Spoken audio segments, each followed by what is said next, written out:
Welcome to Trial Lawyer View, the podcast dedicated to the fierce yet compassionate lawyers who fight every day for justice in the courtroom. Our guests are top trial lawyers and their firms who share their stories and experiences, offering valuable insights into their journey, as well as expert guests who provide actionable strategies and practical tips for personal injury lawyers looking to optimize their operations, enhance client service, and drive growth in their practices. Trial Lawyer View is brought to you by Synergy. At Synergy, we aren't just a service provider. We are a strategic partner for personal injury law firms, seamlessly integrating with law firms to boost efficiency from day one. Outsourcing cumbersome administrative tasks like lien resolution and Medicare compliance to an expert partner like Synergy enables personal injury firms to focus on what they do best.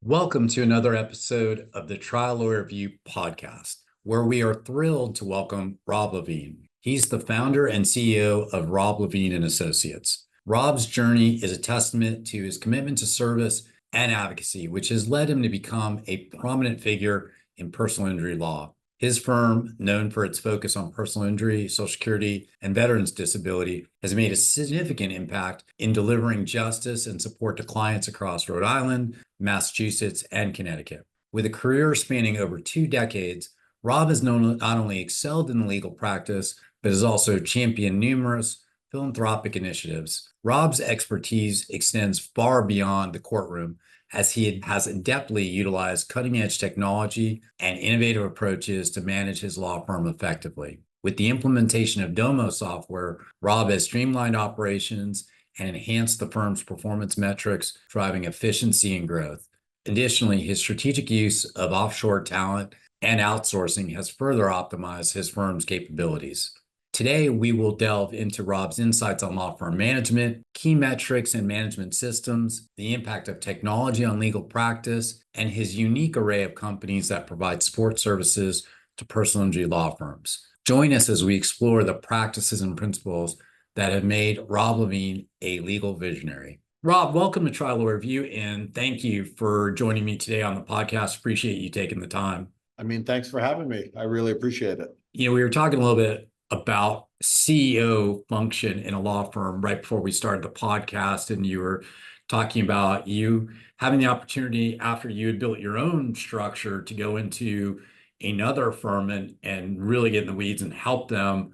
I'm curious with how you've built your firm and seeing what you just saw, what are the key metrics that you focus on to ensure your firm's efficiency, profitability, and ultimate business success? And if that also you can encompass, talking about your role as law firm CEO and having someone like a COO and the management team and all of that as part of this kind of concept. Sure, that's a mouthful. Yeah. We can break it down. Yeah, absolutely. So, let's start with the role of CEO. So technically, right, the idea of the CEO is the visionary of the law firm. And a law firm is no different than any other business. It's just a business that's in the practice of law. And from when I started, right, I started it from scratch myself, me, and then it was me and 1, me and 2, me and 10, me and 50. Now it's me and 200. It's kind of a sliding scale because I want to make sure that whoever's listening, whether they're a 10-man shop, a 50-man shop, or a 200-man shop, the CEO role always has to exist. But how much time you dedicate to it depends on, obviously, the size of your firm. If you're a 5-man shop, you're still an operator. You're still practicing law. You're handling cases. You're talking to clients. If you're a 200-man shop, I don't talk to clients very often. So maybe 7-figure cases, I'll talk to clients, or maybe I get involved when we talk about strategy in bigger cases. But for the most part, I'm a visionary and I'm thinking about where we're going, what's next, bigger picture, and I have a group of people reporting to me. So that's important for people to remember, as they have to dedicate a certain amount of time, let's say on a weekly basis. So if it's 10% of your time, and you work 50 hours a week, 5 hours a week should be dedicated to the CEO role, the big picture, the vision. As your firm gets bigger, maybe it becomes 25%. At some point, it's 50%. And it works its way up to where you're maybe at 100%. And all you do is focus on running the firm. So from a structure perspective, who reports up to me? So we have a COO, and so that's the Chief Operating Officer, obviously reports directly to me. I have a CFO, the Chief Financial Officer, that person reports directly to me. We have a Director of Marketing, you could call them a CMO. Technically, that person could report to the COO, but I like to be involved in the marketing, so that person kind of co-reports to the COO and to myself, because I like to be involved in the marketing. And so underneath those people, so on the financial side, there's a controller, there's a couple of accountants, a couple of bookkeepers. All of those people report only to the CFO. The CFO is the only one that comes to me. Under the COO, we do three things. We do personal injury, Social Security, and then veterans disability. And so each division has two real people managing it. One is a lawyer, so the managing attorney of that division. And then you have the managing paralegal who's responsible for the paralegals. And they report directly to the COO. They have operations meetings. So I really consider our fourth division our call center. Our call center is like 45 people. So that in and of itself is its own division. And the call center manager reports directly to the COO. Sometimes I'll do like skip level meetings. So I'll drop in and go to the operations meeting and listen to what the directors are saying to the COO and, hear different points of view. So we were talking about my experience in the last year in going over to Isaacs and Isaacs and being the CEO at Daryl's firm. And so it was an amazing experience because at my firm, I'm far removed from being in the weeds. And at Daryl's firm, I spent the last year in the weeds, right? We launched Filevine, built a finance department, built an HR department, so from the top down, really at every level of working on things, and realized with all the new automations and technology and different concepts and ideas and things that I learned going to seminars from other people, hey, let's apply this here, Daryl. And then I thought to myself, that's not really what we're doing at our firm. And then I'm talking to my COO and saying, hey, I've got this great idea, which I don't do as much as I used to. I used to go to a seminar and I'd sit in a seminar and I would just send text messages for 2 or 3 days straight to my COO saying, hey, why aren't we doing this? Or, hey, here's a great idea, let's do that. So I've learned discipline to pick my top 3 things, come back to the firm and say, hey, here's 3 ideas, take a look, tell me what you think. And then maybe we implement 1 or 2 of them over the next 3 months, let's say. I've learned to temper myself in a little bit of discipline over the years. I mean, I've been doing it a long time now. I think 24 years I've had my own firm. Well, since I did ask you a compound question, let me go back to part of it, which was the key metrics idea.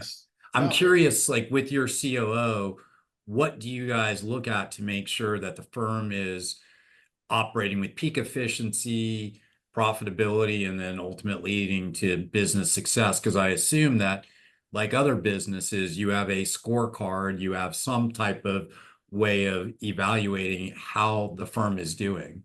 Yeah, for sure. So again, right, talking about the size of the firm and what you're looking at, I think has a lot to do with which are the metrics as the CEO you look at. So for me, because I have team leads who are really one level up above the team, and they're responsible for a team of 6 to 8 people on average.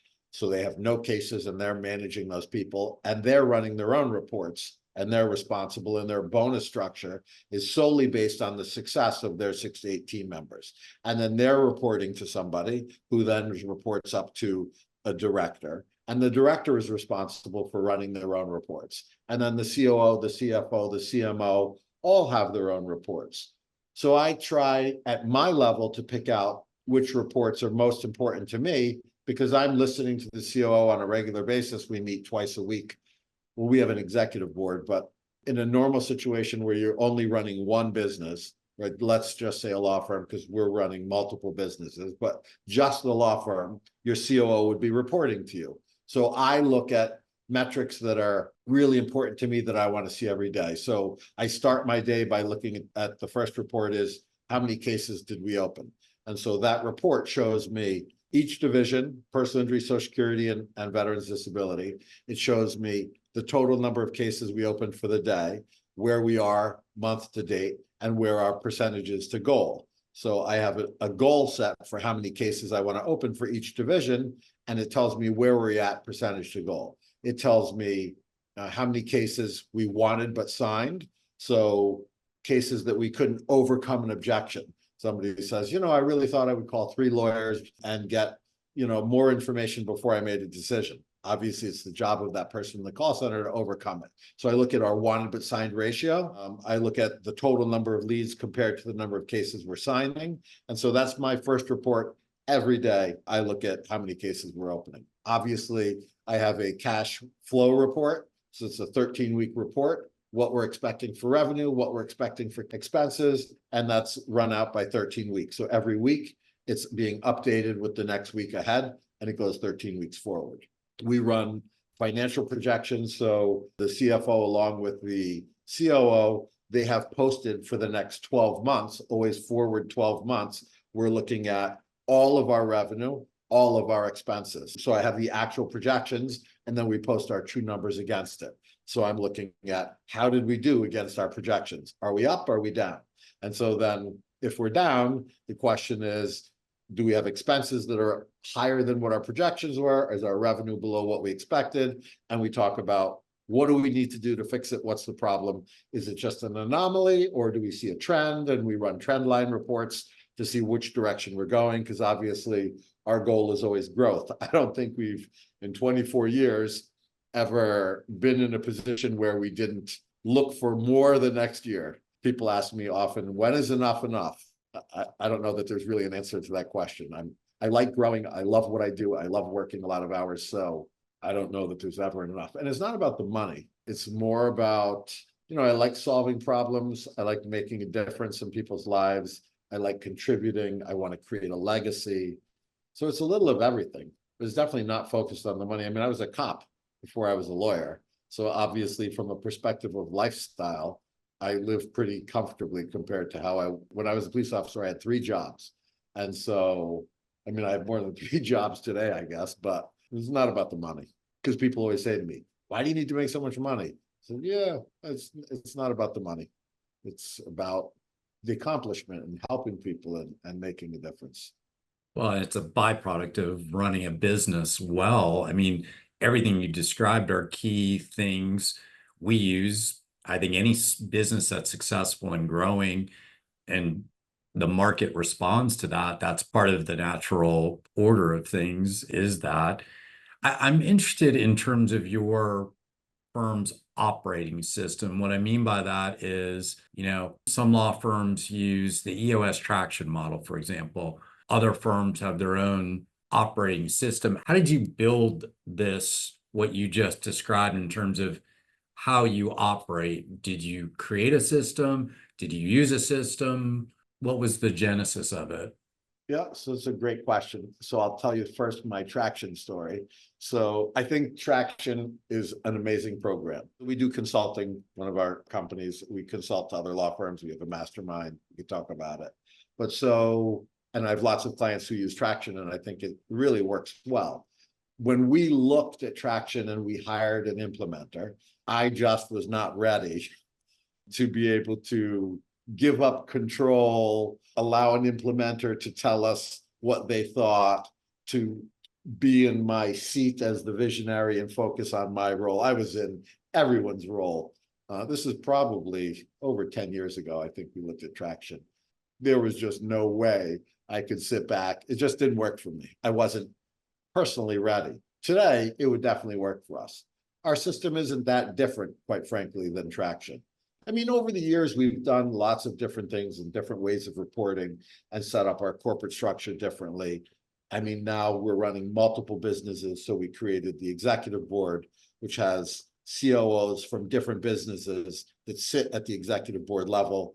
And then we meet on a regular basis. So twice a week for 2 hours, we meet to discuss things. And then in addition to that, I created an advisory board, which is just team members inside the business. And so the different businesses have their own advisory board, and their goal is to tell us what they think, what they want to work on. They work on their own projects. They work on projects we give them. They work on projects they come up with.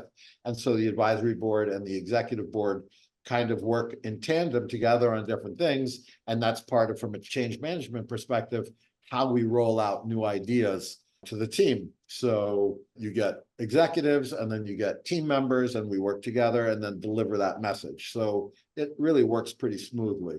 But so I went to Greece on vacation. At this point, it's probably 6 years ago. And I met a company out there. It was a television sponsored trip. And there was a company out there that was invited from the TV station that was putting on a presentation just as kind of a benefit to those who were on the trip. And the name of the company was called Shift. They're based out of Maryland. And something that he talked about just clicked. Like, you just hear an idea and it really resonated with me. And so we hired them as consultants. And 6 years later, my consultant stayed the same person literally up until 2 months ago, maybe, and only because he left Shift to work for a much, much bigger company. Like, it's the largest international consulting company he got a job with. And the COO actually took over our account because we've grown so dramatically in this last 6 years, and we have so many different businesses going now. We have so many new things coming. I think they were just excited to be part of it.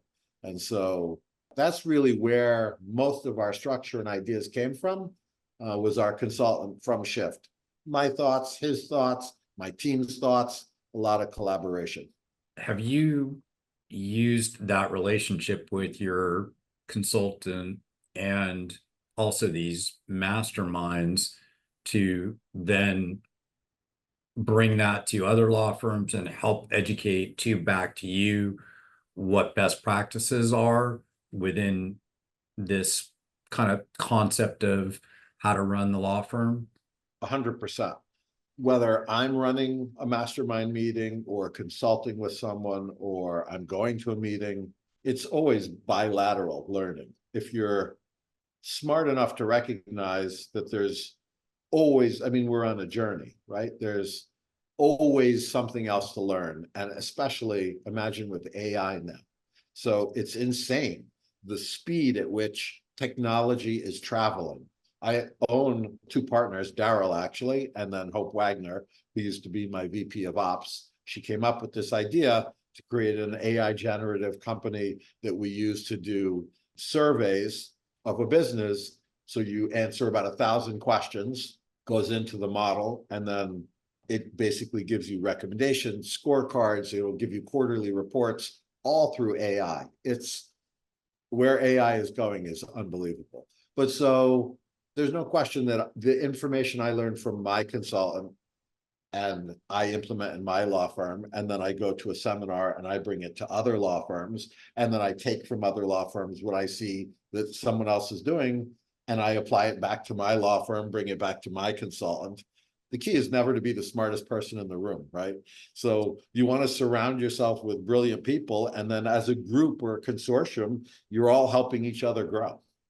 And I want to transition to talk about technology because that was a really good segue. But the point about masterminds, because I've been a part of and continue to be a part of many with other businesses. And for me, that's been incredibly useful in bringing things back to the organization and as a sounding board when there are challenges, because there's always challenges in business. So that idea is in the space of personal injury practice is such a key thing to help law firms that are looking for that. How do they get to the next level quicker? What helps them accelerate? So that's incredibly powerful thing that you are talking about in that regard. Yeah, there's no question that, I've been in mastermind groups over 15 years. I originally joined PILMA, which is the Personal Injury Lawyers Management and Marketing Association. run by Ken Hardison. I've known He's Ken been for a on the long podcast. time. Yeah, Ken's great. And so we were small, like maybe 20 people. And so my friend, Paul Harding, who's a partner at Martin Harding Mazzotti, and he was in one of Ken's like premier mastermind groups. Paul was a large law firm. And Paul said to Ken, hey, I want Rob to join our mastermind group. And Ken's like, oh, he should be in one of the lower groups. He's not really that big. And Paul said to him, no, Rob has big ideas. He's going to end up growing. We should let him in this group. And Ken took a chance on me and actually discounted the fee 50% in the first 2 years for me. I think it was like $20,000 a year back then, which was a lot of money for the size we were at the time. I thought to myself, this better pay off.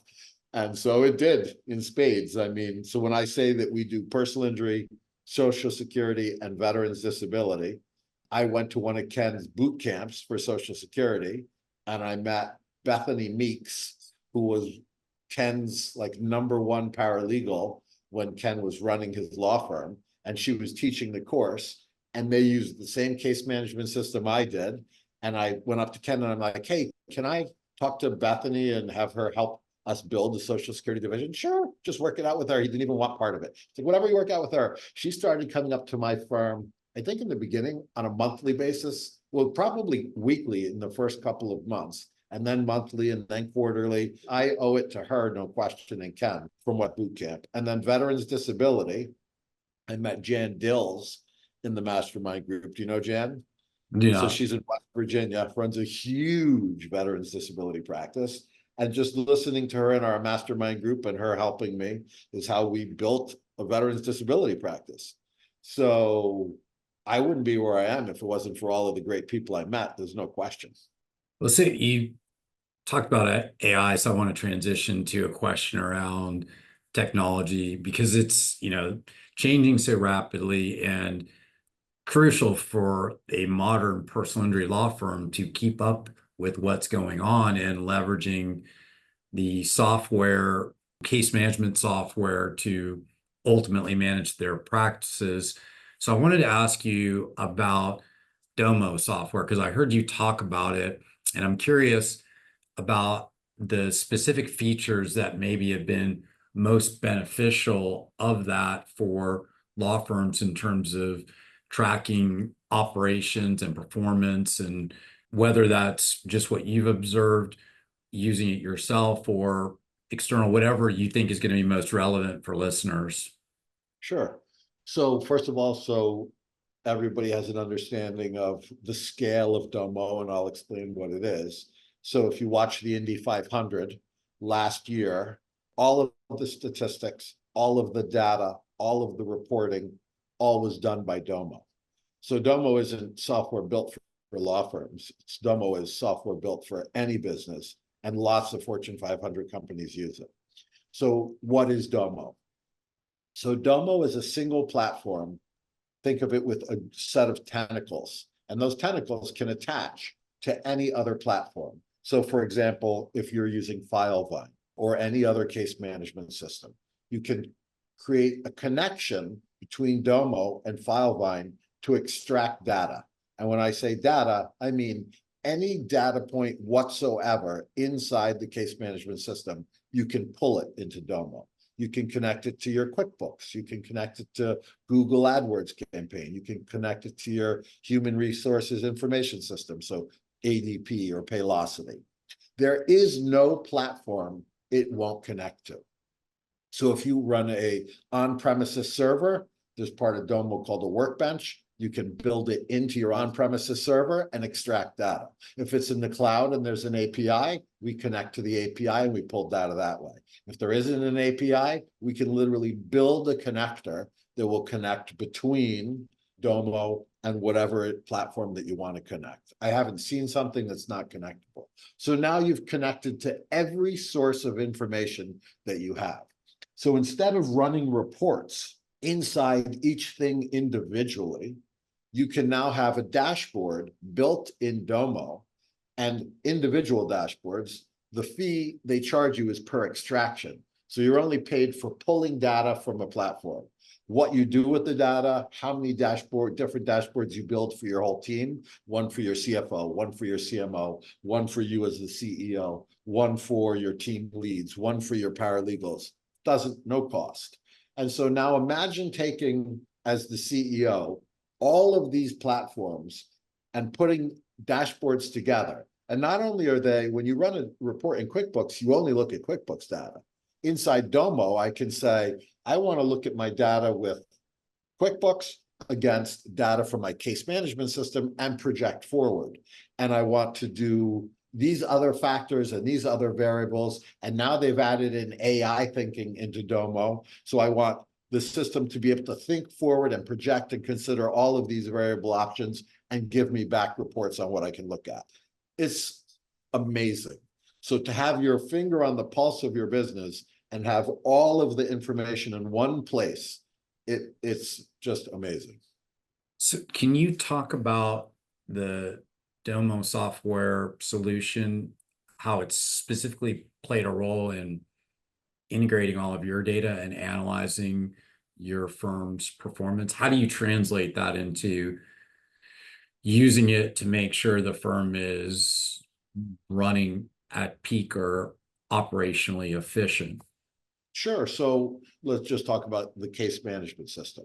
So there are, obviously, when you run a law firm, you should have KPIs, right? So what are the metrics? What are the key point indicators that I should be measuring to make sure that everything is happening organizationally across the scale on a regular basis, and we don't have a backup of data? So from how many cases I open, to how long it takes to get a client into treatment, to how long it takes me to report a claim, to how long it takes me to establish liability, to how long it takes me to get someone's car fixed on average, to how long it took me to get them into treatment, how often are they going to treatment, how often are they missing appointments, how long do they treat for over the length, how long does it take to get records in? I mean, the list is endless.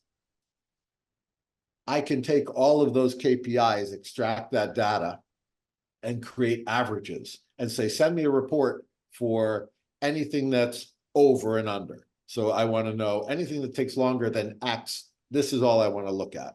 And I want to look at it by case manager. So now send me the data for any cases in our system that take longer than X with this case manager and give me that report. And now give me a trend history for the last 90 days, or give me a trend history of the last 12 months of this person's reports on all of their KPIs and show me when they're over and when they're under.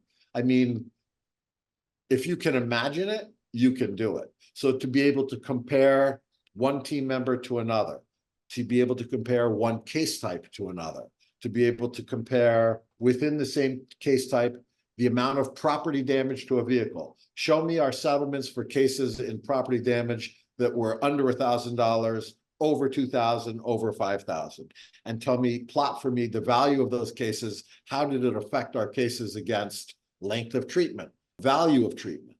I mean, if you can think about any factor you want, it will give you the data, plot it out for you, build trend lines, and allow you to figure out what's the best way for me to run my practice on the numbers, on the data. Putting aside Domo for a second, or you could include that in answering this, can you discuss how you've leveraged technology and data to grow your law firm? How is that fueling your growth? Sure. So first of all, let's forget about AI.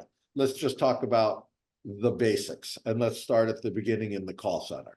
So maybe 4 years ago, we switched to RingCentral as our phone system.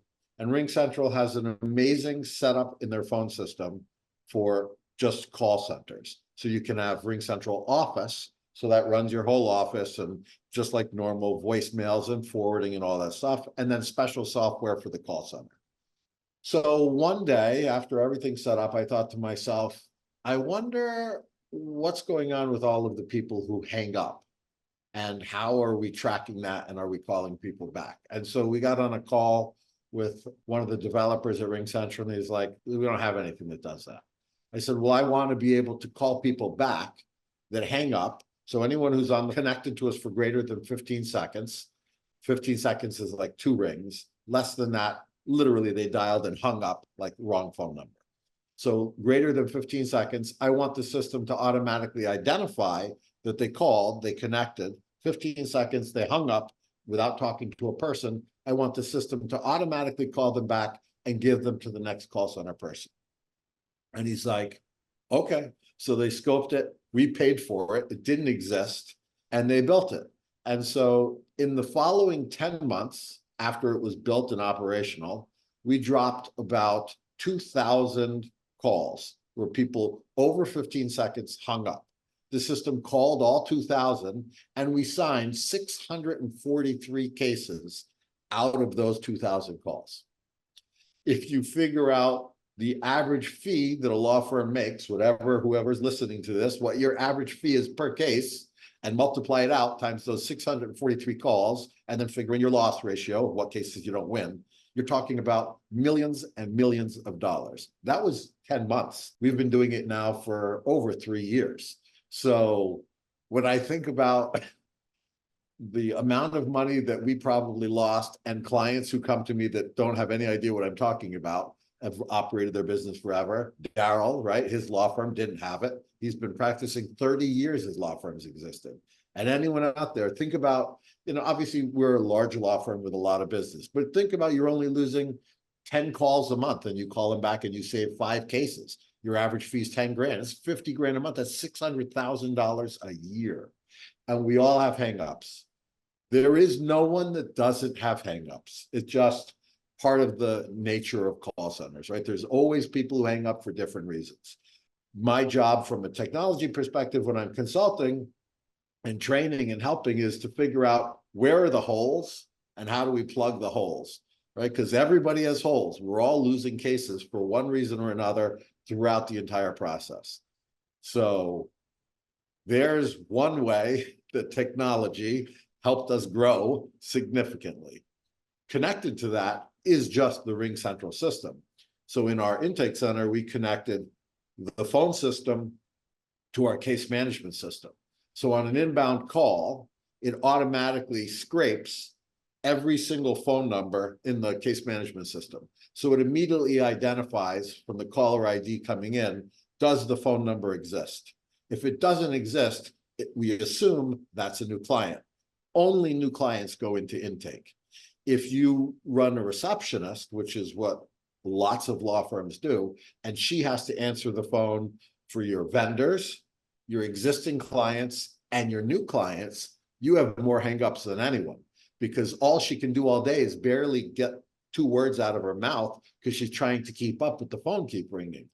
And then she has to transfer you, right? And when you have a transfer, you automatically end up with a percentage of hangups. So our goal is every new client comes into the call center, and when someone answers the phone, they are the decision maker. They have empathy, they have compassion, they listen, they qualify, they sign electronically. That person is our client.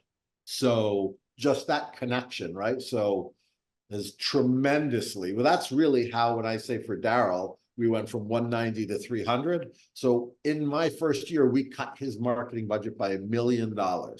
And we increased his signed cases from 190 to 300 by introducing technology in the call center and then training call center. He had 4 people in his call center when I started. I think we were at 12 when I left. So 100% closed system. So if you have a system in your office where people call and then, oh, everybody in the call center is busy, it rolls over to the next paralegal somewhere in the office or rolls over to your answering service, you have a lot of hangups and a lot of disconnects. So all of those little things and little pieces, or if someone texts you, right? And then you say to the person, oh, so you're using an outside texting service who does your chat. I have somebody live standing by who can talk to you. We made that mistake for years, right? People would chat with us. We used an outside service and they do a great job. The problem is I let them say to the person, oh, I have somebody live that can talk to you right now. And the person says, okay. But what I never looked at was, what is the percentage of people that they transfer to our live connect that hang up? It was 50%. Why? So I give you 3 choices of how to talk to my office: inbound phone call, form fill, or chat. Well, you chose to chat. Why in God's name would I force you to talk to a person? You obviously don't want to talk to someone. You want to chat, text. So we now have in our system, if the outside company that we use to chat with people signs people electronically without talking to them, forwards the information to us, we text the client and introduce ourselves, and we ask, would you prefer telephone or text for your communication in your case? We have some clients who say, I don't ever want to pick up the phone. I'm happy to text. So from day one to literally signing their settlement sheet, it's all text messages. Got to give people what they want. Those are some incredible tips. I hope that anyone listening picks up on looking at these things, right? The value of data and analyzing and what you can discern from all of that is powerful, which is why I started out asking the questions about how you operate your firm, what are the metrics. So with that though, I want to transition to talk a little bit about really more nuts and bolts of making sure that you're running a firm as efficiently and profitably. So specifically, I'll ask you a bit of a self-serving question. We're an outsourcing partner for personal injury law firms. Who says to a personal injury law firm, hey, all the lawyer time, paralegal time, administrative time spent on the phone with Medicare, for example, trying to resolve conditional payments, or with an ERISA recovery contractor, we should be doing that for you. Takes that time and expense off of your firm's balance sheet, and you deploy that $500,000 you just saved in your marketing budget or wherever, whatever. I know that you, because we had talked a little bit about this, have created a medical record retrieval company, I assume along the lines of, the annoyance and the problems with medical record retrieval, because I'm intimately familiar with that with our clients, and, because that's part of what goes on in their interactions with us. I'm curious as to the implications of something like that for running a firm more efficiently, taking what is an administrative task off of the plate of a personal injury law firm. That's a great question. And it's really that it's taking it off the plate of your paralegal. Yep. So when we think about law firms and value and growth, there's really only three ways for a law firm to make more money. We increase our marketing and we bring in more cases, right? We reduce our expenses, which really doesn't make us more revenue. It just increases our net because we're saving money and efficient. Or we increase the value of our cases. And we increase the value of our cases by training really good paralegals and attorneys who know how to do a great investigation and medically manage clients. If I ask the paralegal to really stay on top of her clients and talk to them every 30 days and do the investigation up front and communicate with the lawyer, and on top of that, here's a list of administrative tasks that I need you to do as well. The more I dump on her plate, the less time she has to do what she's well compensated and highly trained for, which is increasing the value of my cases. So if I want to make more money, I either have to bring in more cases or I optimize the cases I have by increasing the value.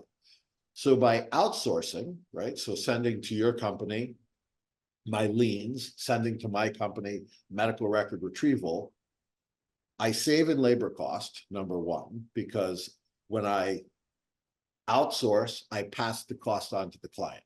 So for me, medical record retrieval, I already charge the client the cost of the medical record. That's a given. Every law firm does it. And so in addition to that, I'm going to charge the client the cost of retrieving a record. So we charge $39.95 per record. So it's a nominal cost. And when you add up the total number of records, it's $300, $400, $500. When you're handing somebody a check for $10,000, $20,000, $100,000, nobody notices. And if they do, and somebody, they have a small settlement and they say, what's that big expense? We just take it off.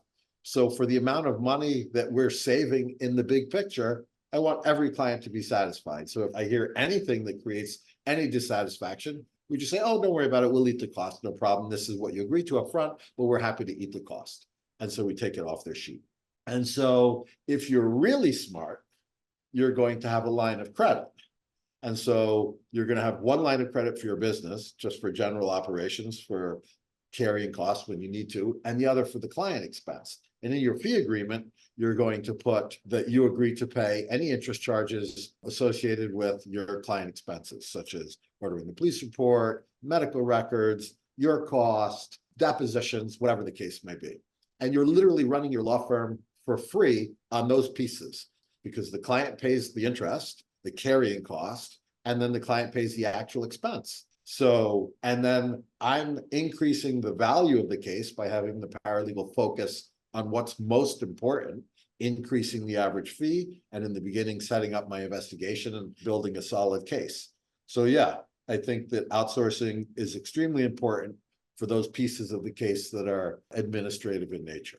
Well, and two, I mean, one consideration too, like on our end is we're taking some liability off the firm too by making sure that they're resolving compliantly, for example, the government Medicare conditional payments or Medicare Advantage plans, for example, who have become very litigious and try to assert the double damages clause against personal injury law firms when they miss identifying an Advantage plan, which is easy to do when the case is settled. So, there's a lot of reasons why it makes sense. And that was really beautifully articulated. I wanted to ask you about something I think that we had discussed previously when we had chatted, which is using offshore talent, because the idea of the efficiency and profitability boost that you can get from going offshore with certain things. I'm curious about your thoughts and how, if you've leveraged that, how to best leverage it. Sure. So I own Top Notch Remote Solutions. That company came about as a result of COVID. So if you came to me pre-COVID and said, hey, what do you think about outsourcing or having team members work from home, working remote, I would have thought you were insane, had three heads, and that conversation would have ended pretty quick. So I wanted people in my office. I wanted to be looking over the shoulder. I wanted to know what they were doing. And so I was stupid and short-minded, in my opinion. And so when COVID hit and quarantine happened, we immediately let go 25% of our team. At the time, we were only 100 people. So when I tell you we keep growing, since 2020 to 2024, we went from 100 to 200 people. And so we let go 25 people because I was concerned. No one knew how long the quarantine would happen. And I thought, okay, well, if you can't drive, you can't get into a car accident. If you can't go outside, you can't have a slip and fall, and your neighbor's dog isn't biting you, and you're not going to Home Depot and having something fall down on you. So we need to be careful. And so we made all sorts of deals with TV stations, billboard companies. They gave us a ton of free stuff. They were amazing. All of our vendors were amazing at how they helped us, not realizing it was only going to last 6 months, 6 weeks, really, is when Rhode Island reopened. And I made deals with companies for months and months and months.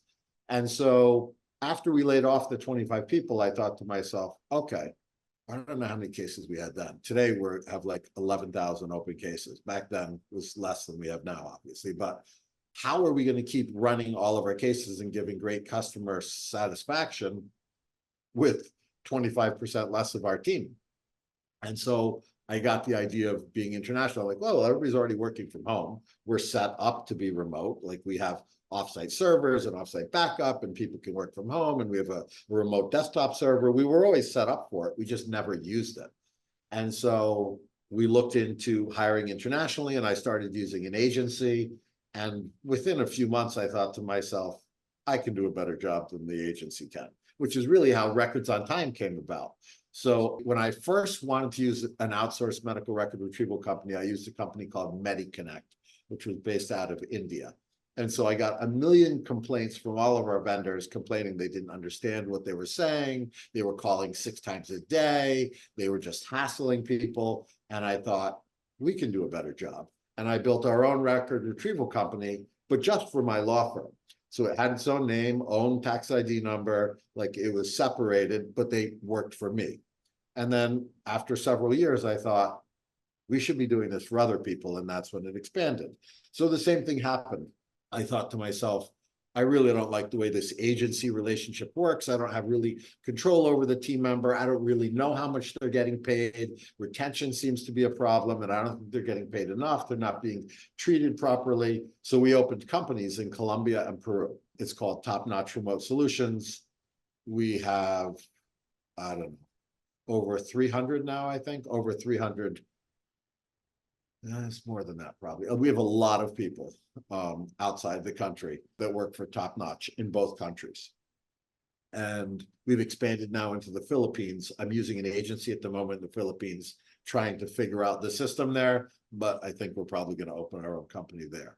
And so it's been phenomenal. So first of all, I would never go back to being in the office. Having a remote team, I think, gives them freedom and allows them to have better control over their life. And people who work on salary, in my opinion, work harder and more hours than they did when they used to drive to the office, because now they're like, oh my God, I saved all this time driving, and they just keep working and they appreciate it. And they're with their families, and when they have young kids, it's just 100% better. And from a productivity perspective, I mean, we monitor everything. So it's not like I don't know what's going on, thinking that I needed someone in my office. Like, the reality is, how do I know any better what you're doing at your desk than what you're doing at your desk at home? I'm not standing there looking at you. Yeah. This is ridiculous, right? Yeah. And so it's been amazing. So yeah, I think that outsourcing is phenomenal. Yeah, interesting, because we built a team in Colombia, and the ideas that you were talking about pre-COVID, very much the same, but to your point that you just made, I'm not standing over anybody's desk, and really I have no idea other than the metrics we use to measure performance. And when we looked at it during COVID, there was no difference. I mean, people were getting their work done. So, ultimately providing that freedom and flexibility, in addition to also looking at the offshore, certainly transforms your profitability, because it also impacts how much office space you need, how much infrastructure. I mean, obviously there's costs for people going remote as well, but certainly the offshore part of it too, though, when you build the right solutions, and whether you build it internally like you did and then offer it externally. I mean, we built ours internally and went direct because we evaluated the agency route, and it just didn't make sense for what we were building, and did it ourselves. Right. So I know you've built a lot of things. I wanted to ask you about Law Firm Growth Solutions and why you created it, and about some of the different other businesses that you've built that can help law firms ultimately become more efficient and profitable. So I didn't really explain for Top Notch. So originally I built it for me, kind of like how I built Records on Time, the record retrieval for me. And my friend Paul Harding, who I mentioned earlier, right, runs a large firm up in New York, started calling me and saying, hey, can you find us team members in another country? And I said, no, because that means they work for me and I have to outsource them to you. That's not really what this was, just not what this was. He's like, come on, just do it. And so I don't know how many people we have in his firm now, 20, I think, something like that. And so I decided to do it. But there are lots of, if you Google, right, lots of agencies you could get people from in another country. But if you Google what we do, there's no one else that does what we do. And the difference is that we recruit, and then we hire, and then we train.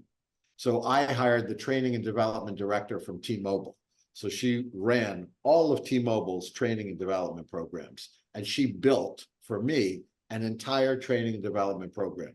Learning management system, videos, tests. We had a 745-page training manual that we used to do 100% live training when we hired people for us. And she's like, this is ridiculous. She's like, first of all, adults don't want to learn in a live training session 100%. You have to train different ways. Some of it should be live, some of it should be videos, some of it should be test taking, some of it should be scenarios, some of it should be group learning. She's like, that's how adults learn. It's not like we're teaching kids. So she revamped our entire academy. And so now we literally run, if you want to hire a case manager from me, we run a 12-week academy. So 8 hours a day, 5 days a week, they're in school learning everything to run a case from cradle to grave. You don't pay a dime until I place them in your law firm. So you hire someone, sign a contract, and then we recruit, find the person. You can interview them if you want, if you're not picking someone who's already in one of our ongoing academies. And then I place them in your law firm, you start paying me. So it's $3,100 a month. So if you think of the cost of hiring a paralegal, not going to be less than 50 grand, it's probably closer to 60 grand, and then add 10% employer tax, add 401k, add health insurance, you're well over 70, 75 grand. You pay me 3,100 a month, they're trained, I handle the entire HR, I pay their benefits, I pay their pension, I give them everything they need and control their HR schedule, and you just manage them in your law firm. It's a game changer for a law firm, especially a smaller law firm that doesn't have a training program. Most law firms, the ones that I consult to, they don't have training programs built. They bring someone in, sit them at a desk and teach them, oh, do this, and then we'll do that. We teach you literally everything you need to know. So, and then same thing for intake. We train intake people for personal injury for call centers. So you come in, you go through a 2-week class, and then you're assigned a one-to-one mentor. So you're literally listening to your mentor take calls, they switch, and then the mentor listens to them take calls. The mentor steps in if they need to, they critique them, they get them better. It's anywhere from 4 to 6 weeks of training. And by the time they graduate, they literally they understand personal injury, they can screen a call, they have compassion, they have empathy, they have a high wanted but signing ratio. I need you over 95%. And so they know how to do the contract, sign them electronically, the whole 9 yards. So it's been phenomenal. And it's working. So why Rob Levine Law Firm Growth Solutions? So Daryl and I were doing Brain Trust Legal together. I love Daryl, but he's decided after we rebuilt his law firm to go back into his law firm as CEO. And he also loves trial work. He went to the Jerry Spence Academy and then just went to the advanced school. So he doesn't have time to do Brain Trust Legal. It's definitely time consuming. And so he said to me, I want to focus on my own law firm. We got it to where it is, and I want to feel like I'm running it. So I said, good, do it. And so we built Legal Ascend. So he wanted to close Brain Trust Legal. So instead of being 50-50 partners, what I'm building going forward, I own Legal Ascend. So the law firm Growth Solutions are all companies that I run. So obviously we already had Records on Time. We had top-notch remote solutions. And then Legal Ascend is our mastermind company. So it's law firms that want to come in. And when you said earlier, I hope that people realize all of the different pieces of value that you just gave, talking about that small blurb about the call center. So that's the goal, right? Is we meet 4 times a month. 1 week is on goal setting. The second week of the month is breakout rooms. If you want to focus on intake, operations, marketing, whatever it is. The third week is hot topics. The fourth week we review on breakout rooms so you can keep going with your plan on building out whatever you are, so you have consistency, and then go back to goal setting. And so then we have 2 live events a year. So professional speakers, presentations, breakout groups, everything that you really need to continue to scale your law firm. So the goal, right? I love teaching. It's in my blood. My father was a college professor for, I don't even know how many years, 35 plus years. He was a biology professor. My older brother is what I would call brilliant. He speaks like 5 languages. He graduated from University of Chicago with a PhD in political philosophy, 2 master's degrees. Like he's just talking to him is aggravating because it's just at another level, right? And so he's a college professor. And so, yeah, I like to teach. And so being able to give back and also learn, it's not like I'm always just teaching. I learn plenty, right? Everybody has great ideas. So as long as we're working together to scale and grow, it's just been amazing. So yeah, that's what Legal Ascend is. Innovate Legal Technology is the other company. So Stephanie Cowan, who I met a year ago, she was the implementer that helped us build Filevine at Daryl's law firm. So she worked for another company. She also was a Domo implementer. And so we got to know each other over probably 6 months or so, working together on that project at Daryl's office. And then we went to Utah to Domo training. I took 10 people with me, 5 from Daryl's office, 5 from mine, to further everybody's education. We have 3 Domo implementers, and we wanted the boot camp and more training, and they're always running training. And so it's called Domo Palooza. Anyway, so while we were at Domo, I stole her from the company she was working for, and she came to work for me full time. And so she originally was the director of technology for Innovate, and she's now the COO of Legal Ascend and Innovate. Super smart person. And Innovate does everything we talked about, right? So it looks at your legal tech stack. It evaluates your case management system. If you don't have one, you need one, we can help you figure out what's the right technology for you, whether it's HONA, whether you're using Juvo, whether it's a case management system, whether you're interested in Domo. So we help you figure out which piece of technology you need to add to your tech stack. We help you implement it, and then we help you manage it all. So when I started as a lawyer, I didn't think I was going to be a tech company, but at this point, I think I do as much tech as I do law. Sounds like it. Well, so in wrapping up today's episode, I wanted to ask you, because of all the things you've talked about, maybe 3 common mistakes you see law firms consistently make, and how can they avoid making those mistakes in whatever aspect, whether it's technology, management of the firm, or marketing, or whatever it might be. I'm just curious if there's 3 things that you could hone in on that you would say are mistakes and how to correct those mistakes. Sure. So number one is the owner or the CEO. In small to mid-sized law firms, almost always doesn't spend time on that scale that we were talking about to be able to focus on working on their business. They're almost always drowning in their business. So they're not putting enough time to think about their mission, their vision, and their values. Where do they want to be? What is my goal? Putting it on paper, doing the exercise, right? And really thinking about what I want to become in 1 year, 3 year, 5 year. And then from that, you work it backwards. And so if this is my goal, what was it I need to reach my goal? How many cases do I need to open? What is my revenue structure? What do I need for marketing? What do I need for people? And building that plan. That's hard for people to do. First of all, obviously, if you went to college for whatever, and then you went to law school, nobody taught you business school, right? And so you don't learn how to run a business in law school, and law firms are business. So that's a huge problem for people to learn how to make that transition to get their firm to the next level. The second biggest mistake is for sure intake. You look at Daryl's firm when I got there, it's not like they weren't a great law firm. They were a great law firm. He has a tremendous brand. Everybody knows who he is. He was opening 190 cases a month with 100 team members, making a lot of money. But with fixing intake, adding technology, and really doing all of the secret sauce, the tricks that we talked about, right? Adding in those pieces, we went from 190 to 300 cases a month, simply by fixing intake. So I think people don't recognize how many holes they really have in the system. And so they don't spend enough time thinking about how to add technology to fix it. They don't even know the technology exists. So that's why I joined mastermind groups years ago, is so I could learn, because you don't know what you don't know. If you don't have someone who's helping you, if you don't have someone who's consulting to you, if you don't go to a mastermind group and listen, how do you ever know what you don't know? So that's probably the second biggest mistake.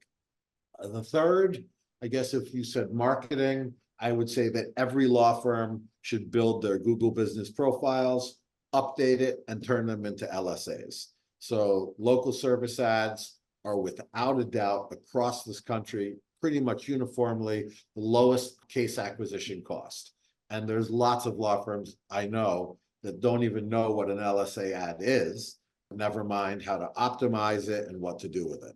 So I would say those are the top 3. Great tips. And I really identify with that, the first one, because being a lawyer, and transitioning into a business that is adjacent to the law, I learned a lot of lessons the hard way about running a business and being an entrepreneur.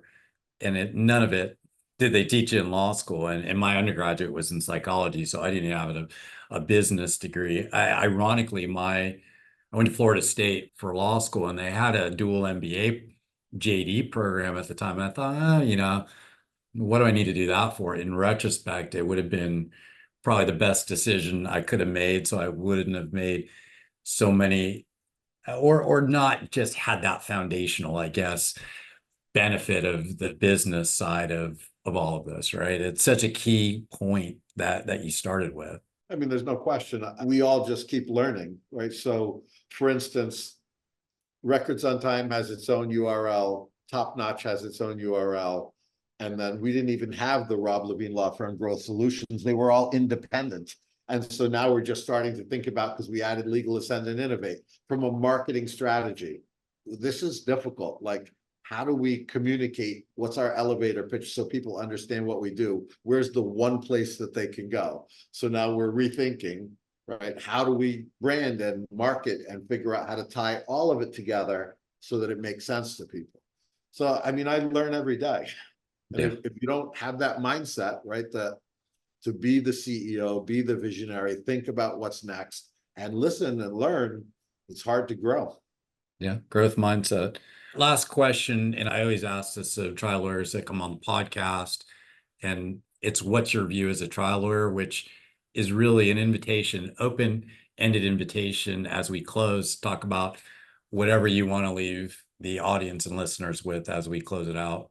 What's my view as a trial lawyer? You know, that podcast is trial lawyer view, so I always tailor it to ask that question, but you talk about whatever you want here in closing us out. Anything that maybe we haven't talked about that you think you want to impart, or if there's something else, you know, whatever you'd like to talk about as we end. My view is that the world is ever changing. And if you don't have the mindset to think forward, you're easily going to get passed by. And that not just in technology, but even right when we think about now, you have non-ownership of law firms, non-legal ownership, right? So you go to Arizona and right, we think about what's coming, right? The hedge fund money that's coming. And if that sweeps across the country, so if we look at Australia, which was the first country in the world to allow non-lawyers to own law firms, and you look at what's happened there, exactly what you see happen in all the other businesses in the United States, right? So Yeah. Originally, my law firm started in Rhode Island. So in Rhode Island, there used to be 77 privately owned mom and pop pharmacies. Today, there is 0, literally not one.